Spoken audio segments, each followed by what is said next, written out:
Scotty. We are out in the garden. I'm getting. Hold on, I didn't even know we were on air. I'm sorry, Scott. That's okay. You know, that's all why right. He gets paid the big Boy, bucks. I'll tell you what, working with you sometimes. Now, seriously, Okay. you do use the heck out of this. I do. To measure how that's my- deep the water is. Exactly. After I water, I go ahead and push that in the ground. If I can't push it in the ground about 3 foot, it means feet. Wow. you didn't water deeply. And that's what it means on these big trees. You've got to water these trees about every 2 to 3 weeks right now.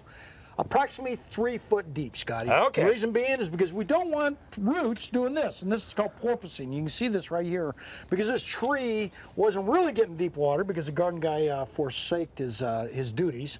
So those trees started porpoising, and of course, right up on that tree, you can see some girdling roots. We started cutting those guys away. Okay. And this time of year, it's not a bad idea to start thinking about cutting those away. We expose that root flare. We're using that blower that's sitting right there, your Ryobi, one of your favorite products. And here's some of the roots we were taking away. That's called girdling roots. Bob, go over to that evergreen elm over there, and we're going to show you a totem As he's pole. doing that, you don't want to cut the big ones, though, right? Yep, those you big do? ones have got to come out of there, Scott. Really? And that's above my Even pay these that grade. come out here? Not those. Those Okay. are porpoising roots. But you Okay. can see over there, let's talk about that evergreen elm. It's going straight down in the ground. Folks, that is not what your trees need to look like. About 90% of the trees out there in the valley look like that. And everybody calls me up and says, why is my tree dying? Go up to the canopy of that tree there, Bobby, and you can see it's slowly declining. We're going to have to go ahead and expose this. And we do this about every 5 to 10 years on these trees. Very important that you do this. If you don't, well, invariably you're going to have what we call failure to thrive, kind of like what Scott's got. Failure to thrive? Yeah, failure to thrive. Did you just make that up? Well, yeah, because you're sitting right beside me. Come on.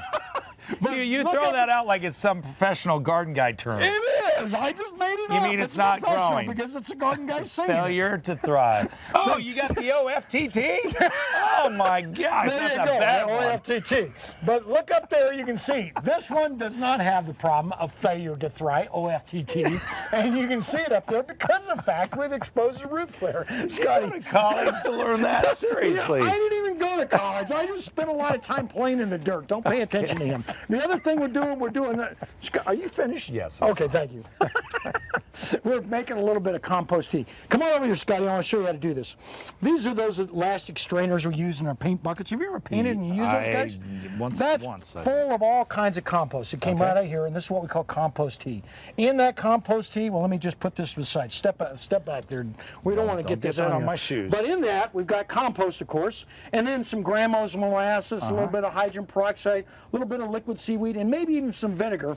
Just add that, a little bit, a cup or two per, and then we spray it on all the plant material, and we call this foliar feeding. We do it on our trees too. And we do it about every 5 to 8 weeks on all the plant material, including our trees, to create that, well, basically making sure our trees don't have failure to thrive or OFTT, as Scott says. There you go, dude. All about you. Of course, if you ever have failure to thrive or OFTT like Scotty's got, compost tea is your best elixir. And here's a hint, April. If you got some work boots and you don't actually work like this guy, you spill the tea on your boot and it makes it look like you've been working. Sunflower, those are real working boots right there, girl. You know all about that because I know your father's a hard worker unlike Scotty. I mean, you know, look at his shoes, look at mine. I mean, what? Look at that. Where do you buy shoes like that? I can't. I'm not getting in the middle of your dispute. They look like something that Peter Pan would have or something. Oh, man. I like Peter Pan. Oh, my God.